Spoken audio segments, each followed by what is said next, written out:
बहुत स्वागत आप सभी का। आप देख रहे हैं आवाज़ इंडिया टीवी। आवाज़ इंडिया टीवी पर हम बहुचर्चित मुद्दों को लेते हैं, संवैधानिक मुद्दों को लेते हैं और इसी मुद्दे पर चर्चा करने के लिए आज का जो हमारा विषय है वो है भारत की न्यायपालिका। उसके विभिन्न जो अंग है उस पर हम चर्चा करेंगे। जो विश्वास न्यायपालिका पर अब तक देश का रहा है, क्या वो आगे बरकरार रहेगा? क्योंकि कुछ चीज़ें जो है 2014 के बाद और फिर 2019 के इस चुनाव के बाद न्यायपालिका के बारे में देश के लोगों के दिल में प्रश्न उभर रहे हैं। इसी प्रश्नों को जानने के लिए हम चर्चा कर रहे हैं। आज हमारे स्टूडियो में माननीय अधिमंत विजय मानकर साहब है। मानकर साहब, आपका बहुत बहुत स्वागत। ये देश में जो है न्यायपालिका पे बहुत भरोसा रहा करता था कभी कभार, और बहुत सारी इसमें क्या बोलते हैं मराठी में जिसको हम मन कहते हैं वो भी होती है कि तेरे को कोर्ट में देख लूँगा।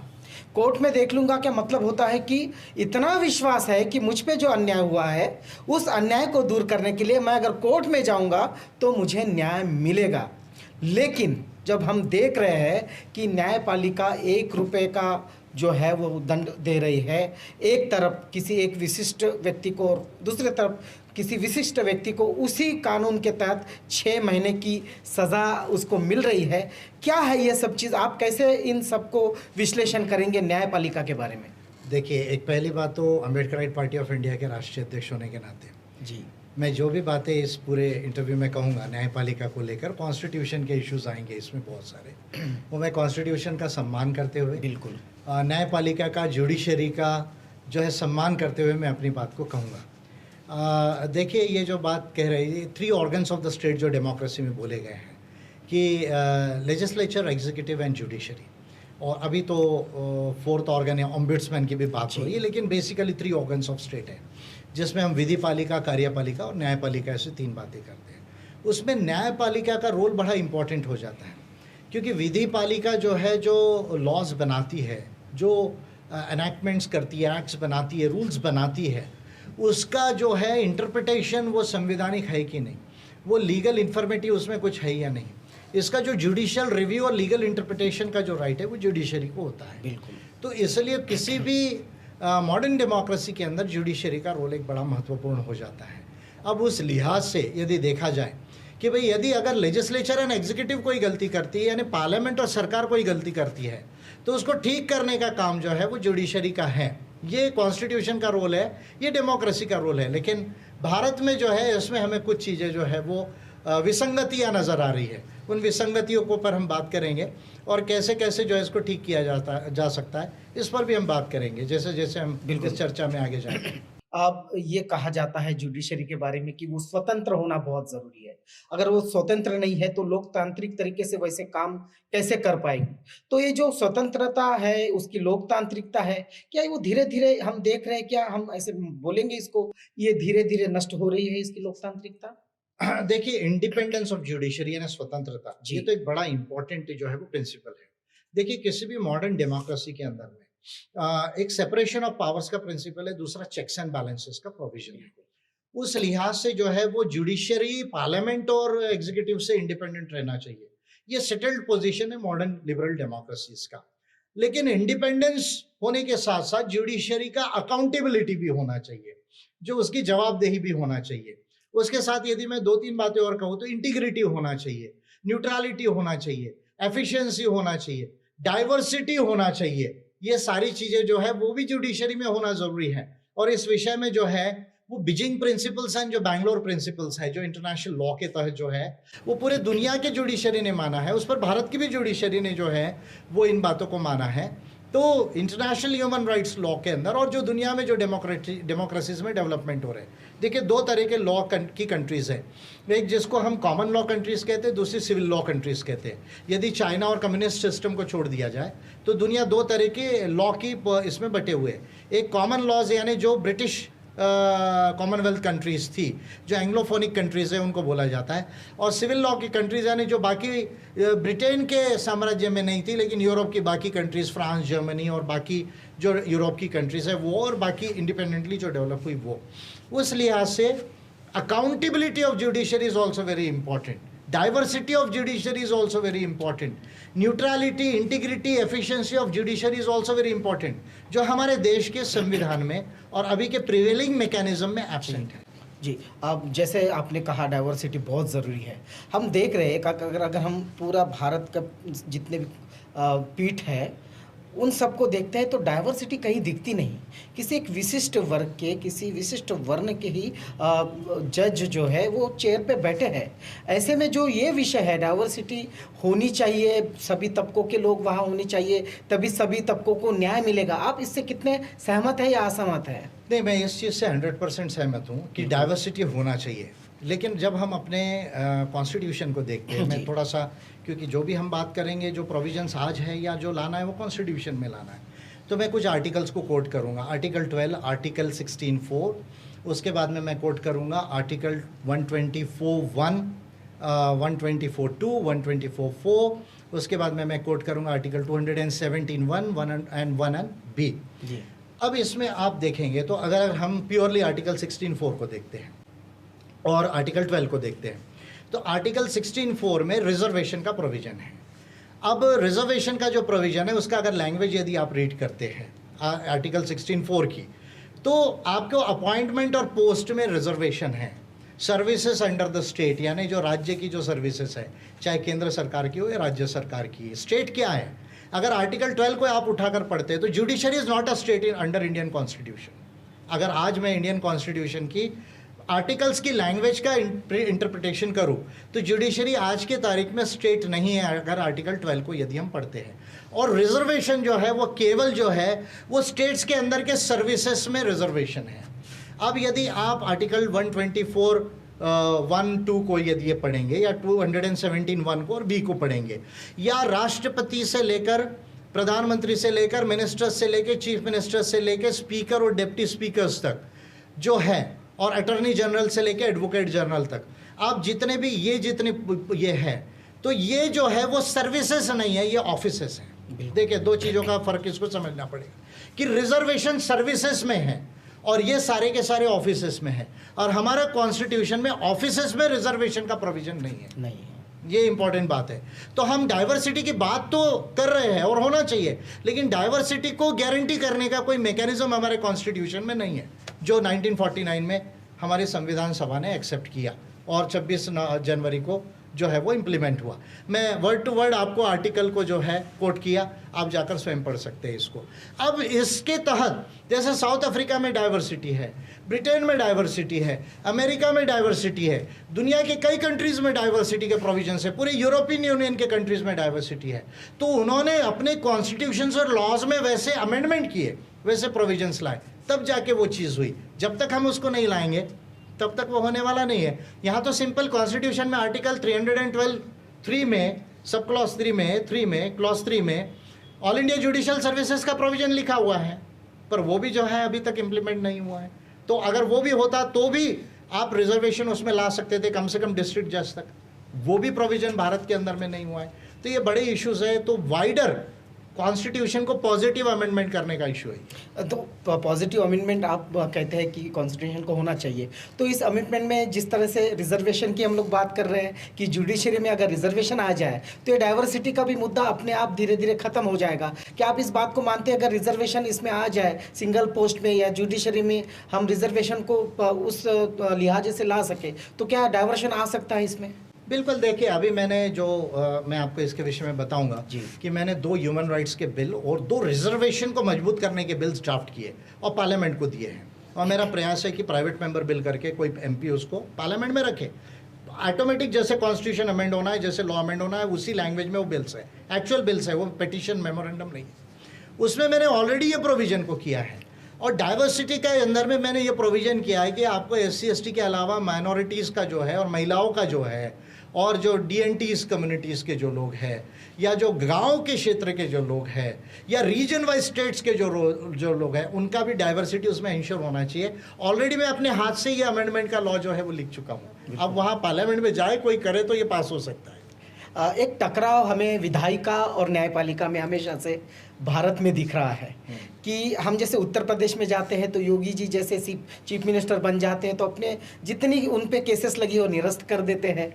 न्यायपालिका भी उस पर कुछ बोलती नहीं। तो इस जो ये बात है, इसको किस तरीके से हम सही और ढंग से उसको सुलझा सकते हैं? देखिए, पॉलिटिकली तो हर जब समय में जो डिफरेंट गवर्नमेंट्स हैं जी, वो उसका दुरुपयोग करते आई है, लेकिन ये इश्यूज जब अगर न्यायपालिका के अगर जाए आगे, तो न्यायपालिका के आगे जाए तो उसको फेयर वे में उसको देखने की ज़रूरत है, लेकिन इसके लिए और भी बहुत सारे रिफॉर्म्स की ज़रूरत है। देखिए, अभी दुनिया में लगभग 120 जो देश हैं वो 120 देश जो है वो जुडिशल कमीशन से, जुडिशल काउंसिल्स के माध्यम से, ये जुडिशल कमीशन या काउंसिल्स क्या होती है, वो अपॉइंटमेंट के विषय में देखती है, ट्रांसफ़र के विषय में देखती है, उनको रिमूवल के विषय की प्रक्रिया को देखती है, फिर पोस्ट रिटायरमेंट जो एम्प्लॉयमेंट है उसको देखती है, और डाइवर्सिटी का कैसा क्या प्रोविज़न हो रहा है इसको वो देखती है, और फिर ये जो है कंसिडरेशन करके जो एग्जीक्यूटिव और पार्लियामेंट यानी जो लेजिस्लेचर है वो उस पर कार्रवाई करती है। लेकिन भारत में यदि आप देखेंगे, जो फर्स्ट जजेस केसेस, सेकंड जजेस केसेस एंड थर्ड जजेस केसेस, ऐसे 3 इंपॉर्टेंट केसेस हैं। फर्स्ट जजेस केस 1981 में हुआ, सेकंड जजेस केस 1993 में हुआ, थर्ड जजेस केस जो है वो 1998 में हुआ, और उसके बाद 2014 में नेशनल अपॉइंटमेंट जुडिशल्स कमीशन का बाकायदा पार्लियामेंट ने एक्ट पास किया, जिसको 2015 में जस्टिस केकर की जो बेंच थी उन्होंने उसको वॉइड कर दिया, अनकॉन्स्टिट्यूशनल कहते हुए। अभी देखिए, अगर आप आर्टिकल 124(2) को यदि पढ़ेंगे तो, या कॉन्सिक्वेंटली जो 217 को पढ़ेंगे, तो उसमें लिखा है कि भाई राष्ट्रपति को कंसल्ट करना है, किसको, सीजेआई को। लेकिन सेकंड जजेस केसेस में जो है, जो फर्स्ट जजेस केसेस में कहा था कि कंसल्टेशन इज नॉट कॉन्करेंस, यानी आपको कंसल्टेशन का मतलब ये नहीं कि आपको मानना ही है सीजेआई की बात को, यानी राष्ट्रपति को सीजेआई की बात को मानना ये जरूरी नहीं है अकॉर्डिंग टू कॉन्स्टिट्यूशन।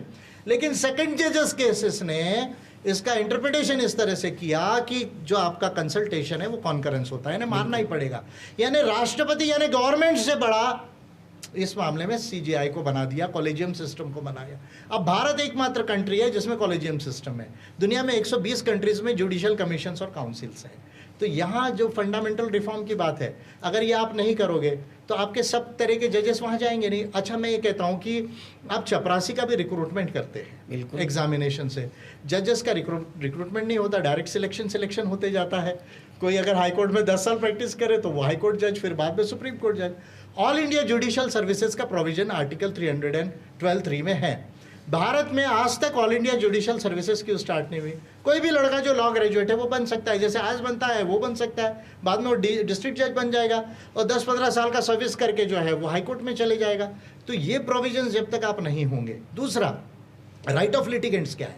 अभी प्रशांत भूषण जी के केस में एक बड़ा इशू आया कि भाई कंटेम्प्ट ऑफ, यानी जो 129 में सुप्रीम कोर्ट को आर्टिकल 129 में कंटेम्प्ट का जो पावर है, जो इनहेरेंट कॉन्स्टिट्यूशनल पावर है जो है, तो वो जो है क्या फंडामेंटल राइट जो है आर्टिकल 19 में, freedom of speech and expression, या ह्यूमन राइट जो है, right of opinion and thought जिसको बोलते हैं, international covenant of civil and political right, जिसको इंडिया ने रेटिफाई किया है, क्या उससे बड़ा कंटेम्प्ट का पावर है क्या? यानी अगर मैं जुडिशरी के ऑर्डर को मानूं लेकिन जुडिशरी के ऑर्डर को प्रोसेस में कहीं कुछ कहूँ कि ये मुझे जो है वो जुडिशियल पॉइंट ऑफ व्यू से, जस्टिस के पॉइंट ऑफ व्यू से सही नहीं लगता, तो क्या जुडिशरी उस बात के लिए मुझे कंटेम्प्ट कर सकती है क्या? तो ये इशू आया। तो अभी तक हमारे कॉन्स्टिट्यूशन में सेटल नहीं है कि पावर ऑफ कंटेम्प्ट क्या फंडामेंटल राइट से बड़ा है। Point number 1, right of litigants, हमारी इतनी पेंडेंसी होती है, हम इतने साल हमको कोर्ट में लग जाते, कहीं कहीं कहा जाता है कि भाई कोर्टाची पायरी चढ़ू नहीं, मराठी में कहा जाता है, जूते घिस गए, बाप की केस बच्चे पे आई फिर भी डिसीजन नहीं हुआ। राइट ऑफ लिटिगेंट्स क्या है? हमारे कॉन्स्टिट्यूशन या कोई और लॉ में जो है वो इसका जो है वो प्रोविजन नहीं है। तो जब तक आप जो है जुडिशियल कमीशंस नहीं बनाएंगे, राइट ऑफ लिटिगेंट्स को आप जो है वो डिक्लेयर नहीं करेंगे, जब तक आप जो है वो पैरेलल जो है, ये जो सारी मैं दूसरी बातें कह रहा हूँ राइट ऑफ लिटिगेंट्स के साथ में कि इम्पीचमेंट का पावर ये, it is not about the fundamental rights and human rights, ये जब तक आप प्रोविजंस नहीं लाएंगे तो इस तरह की विसंगतियाँ होते रहेगी। ये कॉलेजियम की बात चली कि जज अपने आप आ जाते हैं, बिना एग्जामिनेशन के आ जाते हैं, परीक्षाएं नहीं हो रही है इंडिया में, ये जो कॉलेजियम ख़त्म करना है या परीक्षाओं का दौर शुरू करना है, एक अम्बेडकराइट पार्टी ऑफ इंडिया के अध्यक्ष के नाते इसके लिए क्या आप सोचते हैं? देखिए, एक तो मैंने अभी जो ह्यूमन राइट्स के 2 बिल बनाए जी, और रिजर्वेशन के जो 2 बिल बनाए, यानी इन 4 बिलों में मैंने कुछ प्रोविजंस तो डाले इसमें। अब इसके लिए बचे हुए जो कम्प्रिहेंसिव जुडिशियल रिफॉर्म्स की बात है, अगर ज़रूरत होती है, अगर कोई आज अगर गवर्नमेंट हमारी नहीं भी है, देखिए, सबसे पहली बात है ये पार्लियामेंट का रिकॉर्ड बनना चाहिए। क्यों पार्लियामेंट का रिकॉर्ड बनना चाहिए? मैं हम रोड पे लाख लोग आ जाए, बहुत अच्छी बात है, लेकिन अगर ये पार्लियामेंट का रिकॉर्ड नहीं बनेगा तो इंटरनेशनल लेवल पर जो इंटरनेशनल पार्लियामेंट्री यूनियन है, जिसको इंटरनेशनल पार्लियामेंट्री यूनियन सारे दुनिया की पार्लियामेंट्स का कोऑर्डिनेशन है, वहाँ ये बात पता नहीं चलेगी। यूरोपियन यूनियन, यूनाइटेड नेशंस के लोगों को ये बात पता नहीं चलेगी। तो जब हम कह रहे हैं कि भाई इस तरह का रिफॉर्म हमको चाहिए, कॉम्प्रिहेंसिव जुडिशियल रिफॉर्म्स चाहिए, तो पहली बात तो वो बिल को टेबल होने की ज़रूरत है, चाहे वो बिल पास हो या ना हो, ये दूसरा मैटर है, ये पहला बात है।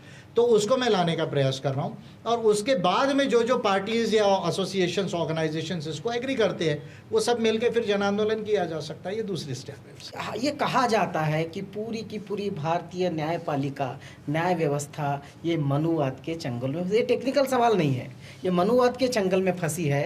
ये किसी विशिष्ट जो हिंदू राष्ट्र बनाना चाहते हैं, ऐसे विशिष्ट जिसको आप ललकारते हैं, हमेशा हम मंच पर देखते हैं, आप आरएसएस को ललकार रहे हैं, आप हिंदू महापरिषद को ललकारते हैं, आप तमाम ऐसी शक्तियों को ललकारते हैं जो असंवैधानिक बातें करते हैं। तो आप ये मानते हैं कि पूरी की पूरी जुडिशरी कॉलेजियम के वजह से, डाइवर्सिटी नहीं होने की वजह से, लोकतांत्रिक प्रणाली, स्वतंत्रता उसको उतनी नहीं मिलने की वजह से, क्या ये आरएसएस के चंगुल में जा रही है, मनुवाद के चंगुल में जा रही है? देखिए, मैं इसके विषय में गुरोप्पा एंड गुनबर्ग, दो बड़े स्कॉलर्स है, गुरोप्पा एंड गुनबर्ग जी, इंटरनेशनल लेवल के स्कॉलर्स हैं। उन्होंने 2 बुक्स लिखी है, द गार्जियंस, दूसरा जुडिशियल कंडक्ट पे किताब लिखी है। उन्होंने ये बात को कहा है उनके रिसर्च में पूरे वर्ल्ड में कि जुडिशरी जो हम कहते हैं कि जिसको हम कहते हैं कि जस्टिस का एक जो है द्वार है जहाँ से आपको जस्टिस मिलेगा, और उसके लिए जज जो है उस तरह का हम उसमें इमेज देखते हैं। उन्होंने अपने डेटा में प्रूव किया है कि दुनिया में अच्छे जजेस भी हुए हैं और बुरे जजेस भी हुए हैं, और बुरे जजेस ने क्या क्या किया, उसके वजह से क्या हुआ, बड़ा डिटेल में उन्होंने अपने किताब रिसर्च में लिखा हुआ है। तो अगर मैं ये रिसर्च को यदि मानूँ, और भारत के अगर हम जो हिस्ट्री है, जुडिशियल हिस्ट्री है, इसको यदि मैं देखूँ, तो मैं ये कह सकता हूँ कि हमारे देश में कुछ अच्छे जजेस भी रहे हैं, और बहुत सारे जजेस जो है ऐसे भी रहे जो अप टू द मार्क नहीं हैं। और क्योंकि ये पूरा मैकेनिज़्म जो जुडिशियल रिफॉर्म्स का नहीं है, उसके वजह से जो गवर्नमेंट आ जाती है उसके फेवर के लोग जो है वो उसमें अपॉइंट हो जाते हैं, और उसके वजह से जो है फिर कहीं ना कहीं जो है ये जो आप बात कह रहे हैं कि भाई एक विचार को फेवर करने वाला जो है वो कोर्ट कभी कभी बन जाता है। ये हमारे देश में हमने देखे उदाहरण, हम एनआरसी के उदाहरण देखे हैं, राम मंदिर के जो ये आया है वो उदाहरण देखा है, हमने 370 का उदाहरण कश्मीर के लिए देखा है। इसलिए ये सवाल मैं उठा रहा हूँ। तो इसलिए कहा जाता है रूलिंग थ्रू द कोर्ट्स, इसको एक वर्ड कहा जाता है, रूलिंग थ्रू द कोर्ट्स। जब आप पार्लियामेंट से और गवर्नमेंट से जो है डेमोक्रेसी से रूल ना कर सको तो कोर्ट से रूल करो। तो अभी जो आरएसएस बीजेपी का आप जो नाम ले रहे हैं, तो उन्होंने इसके ऊपर में जो है प्रयास किया है, और इस तरह इसमें आंशिक तौर पर जो है वो मुझे कहीं ना कहीं ये नज़र आ रहा है जुडिशरी में। बिल्कुल, तो आंशिक तौर पर ये बातें जुडिशरी में नज़र आ रही है।